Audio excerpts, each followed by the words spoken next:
stuff to see. When we were driving through Yellowstone, I wanted to do a live stream so badly because it was gorgeous, but No cell reception. there's no cell reception. None. Like, not a cell tower in sight, nothing. So, instead, this is what we're doing. We slept at a rest area last night. Yep. At the feet of the mountains. It was really beautiful. And was it in Bozeman? What's the other big one? Butte. And then Billings. We went through Billings and went to Bozeman. Montana has a penchant for names with B's. And we went south. Bozeman. And it was pretty. I like the mountains in Montana. It was kind of cool. I enjoyed that. But the cell reception is pretty bad. And so far, it's been pretty chill. Not a lot of crowding of people where we've been. Mask use has been kind of what? Very little. Very little? Yeah. Yeah, we've been using our masks. Oh, yeah. We're both fully vaccinated. Yay! We're both fully vaccinated and we're pretty proud of that. This Delta variant is whooping the butt of many states and many areas where people are not vaccinated. So, one of the things that you need to do to be able to enjoy the great outdoors and survive is get vaccinated. Yeah. And wear a mask. Stay away from people. You know, somebody on Twitter was describing this, the variants and the protection that you get from your vaccine versus what the variants protection against the variants are. And they said it's think of it kind of like an umbrella. Your vaccine is your umbrella, right? It protects you from the rain.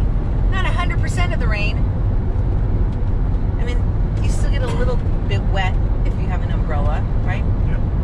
But most of the rain, you know, maybe you have to dry your arms off a little bit or whatever. Your shoes get wet.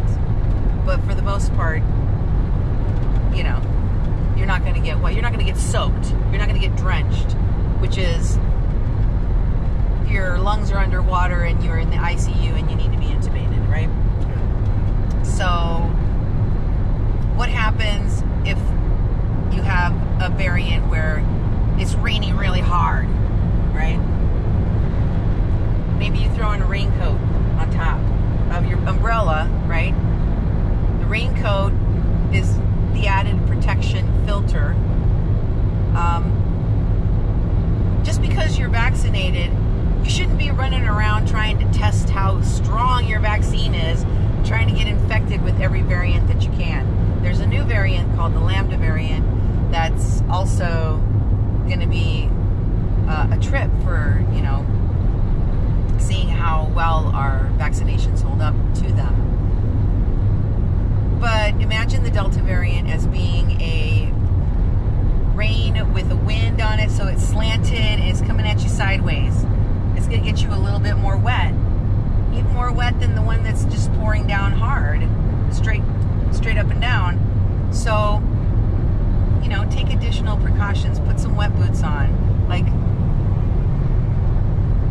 you have a good protection in your vaccine if you've gotten it. Take the extra precautions while this Delta variant and the Lambda variant are now circulating to make sure you don't get soaking wet, to make sure you don't end up in the hospital. That's what you can do. Also, there's a lot of crazy things going on in the news.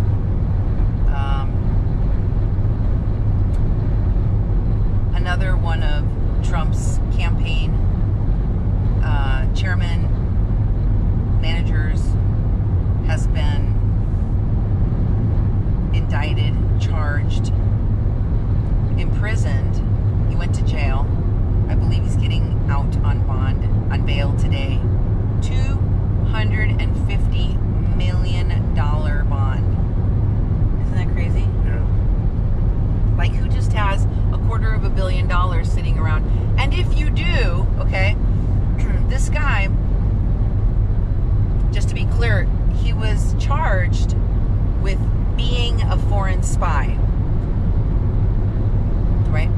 This isn't about whether or not you should have registered as a lobbyist. No, this goes beyond that. And the evidence is, according to prosecutors, quote unquote, overwhelming.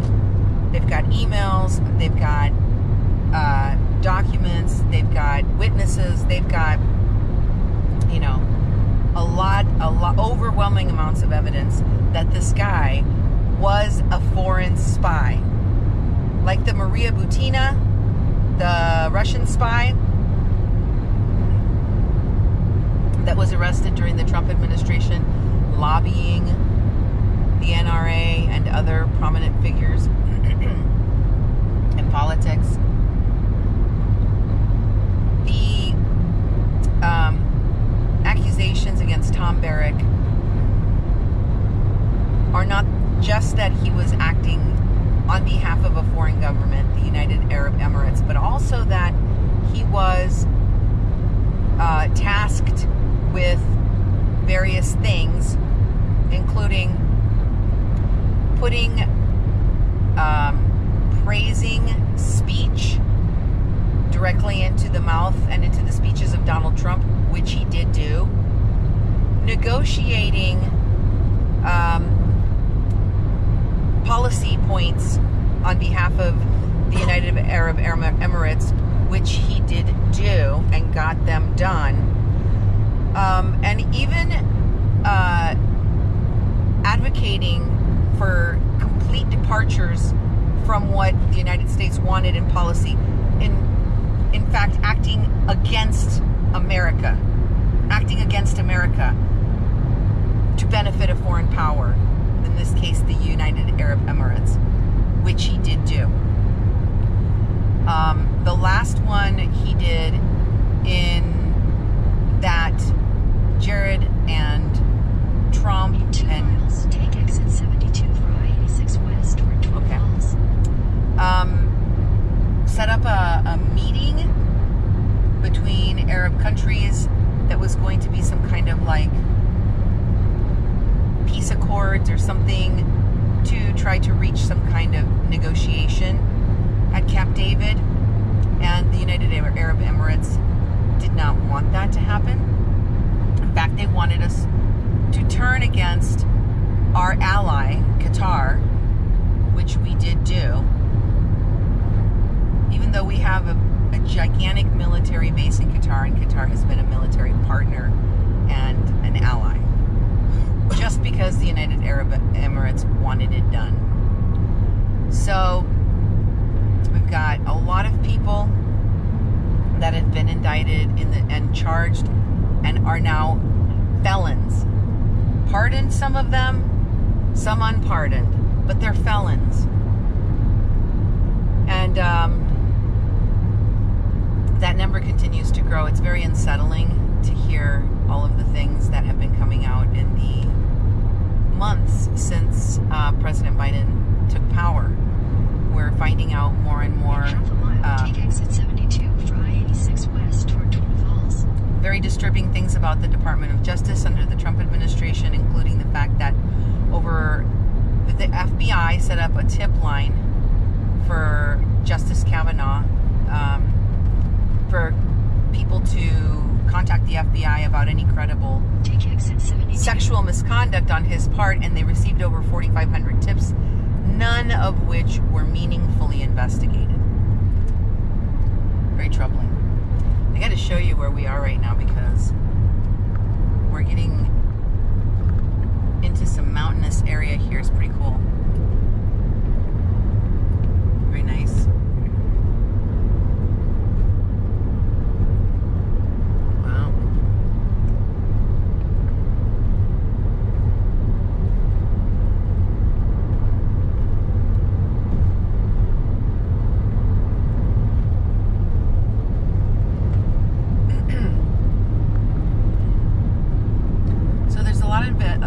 investigations that are going on right now.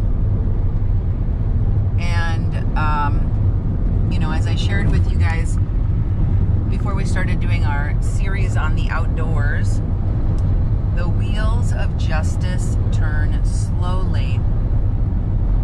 A lot of folks that were very ardent Trump supporters and believed in the big lie and even went to events at the Capitol on January 6th were misled by the actions of the Trump attorneys suing in all of these different cases. It was over 60 cases in total in all of these different states, not just with prominent lawyers like Rudy Giuliani and Sidney Powell and many others, but also with state attorneys generals joining and members of Congress legitimizing these talking points about a stolen election on Newsmax, OAN, right side, Fox News.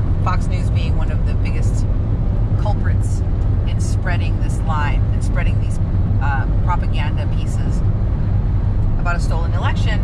Also that Donald Trump and his family could fundraise off of this lie.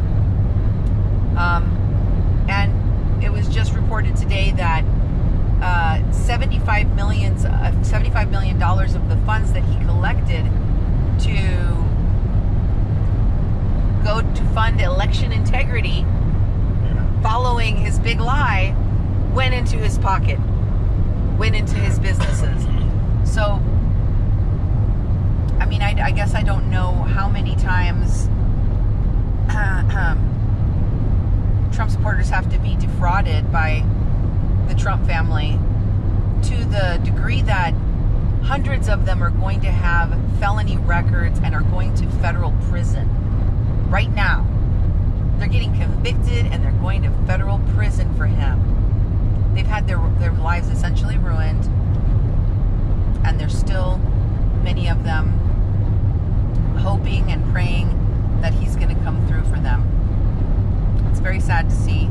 I've watched a lot of folks wake up after the insurrection, and then a lot of people that just kind of stayed asleep and decided they wanted to go down the slippery slope of stupid with all the other people that are getting arrested and, getting federal time for their participation in an insurrection against our democracy.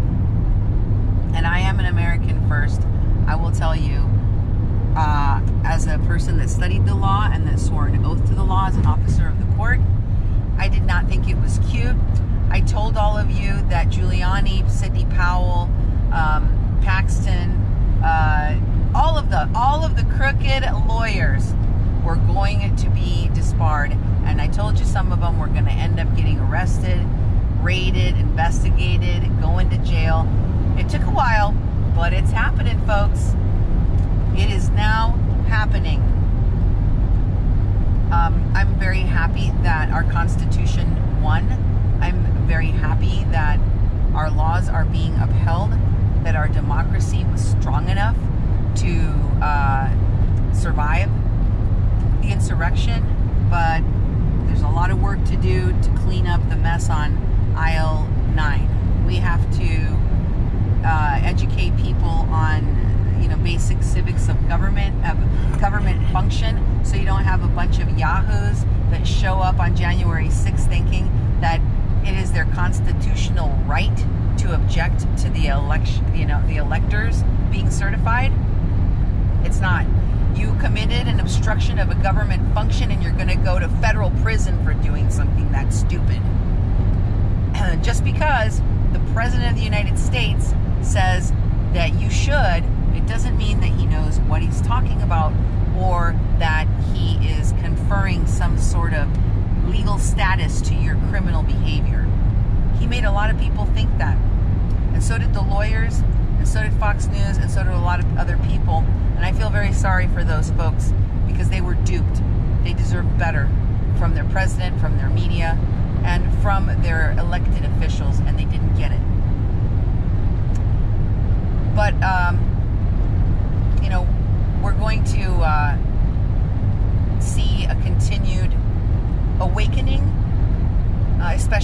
concerning vaccines. There's a lot of people that attacked you and I, Duke, when we were talking about getting vaccinated and getting proper information out to folks about how to protect yourself during a deadly pandemic. Many people railing against us for recommending mask usage, recommending the vaccines, and many people were touting, cures that are not cures for COVID. Now we have a pandemic of the unvaccinated with 99.2 to 5% of the people that are being hospitalized and dying being exclusively unvaccinated folks. If there was a more clear deterrent to why you should get the vaccination to protect the economy, the country, our educational system, our kids' ability to go to school safely, etc., it would be that. But for some reason, there are still some people that are hesitant. You're going to be left in the lurch, just like the January 6th insurrectionists were left holding the bag. No one's going to come and give you a pardon or a pass. You're going to very shortly become part of the unwashed masses, the people that are looked down upon like the dregs of society. Restaurants, businesses, employers will no longer give you a place to go, work, eat, or be entertained unless you're vaccinated. Whether or not you like it, that's what's going to happen to you. And all of the people that told you that you should oppose masks, mandates, and vaccines are going to turn against you. They already started to. Listen to Sean Hannity, listen to Mitch McConnell, listen to insert Republican leader who told you vaccines were not necessary. You know why? Because they're going to be sued into oblivion for wrongful death. Because they're going to be investigated and criminally prosecuted for meddling with health regulations during a deadly emergency. An emergency declared by the government, declared under the Trump administration. Remember, nobody could even go across the borders, right? Because there's a deadly pandemic. And going against medical guidelines issued by the CDC and issued by state governments is a crime, especially during an emergency. So, folks, I hate to be the prognosticator of prognosticators that comes here to tell you what's going to happen in the future, because I know a lot of you don't like to hear it, but that is what is coming. And I'm kind of filling you in on all of this stuff because I know that a lot of you have been asking me, Cindy, how come you're not doing your news reports? Cindy, how come you're not doing coverage of what's happening right now? Well, folks, we have been stuck inside during over a year of a deadly pandemic, and because a lot of people did not get vaccinated, and because a lot of people were not masking, and because a lot of people did not take this pandemic seriously, including and most especially our last president, who probably was responsible for over 500,000 deaths in this country for his mishandling of this deadly pandemic, we have a need, both emotionally and physically and mentally, to get out and enjoy the great outdoors. Now that we have a vaccination that will protect us from the unvaccinated, from those who choose selfishness or ignorance, we don't have to worry about dying anymore. So that's what we're going to focus on. But I will give you my opinions on what's happening in the news as well. Thank you for tuning in to our live stream. We will keep you up to date as we continue to explore the great outdoors. Take a hand, you should have your screen brighter.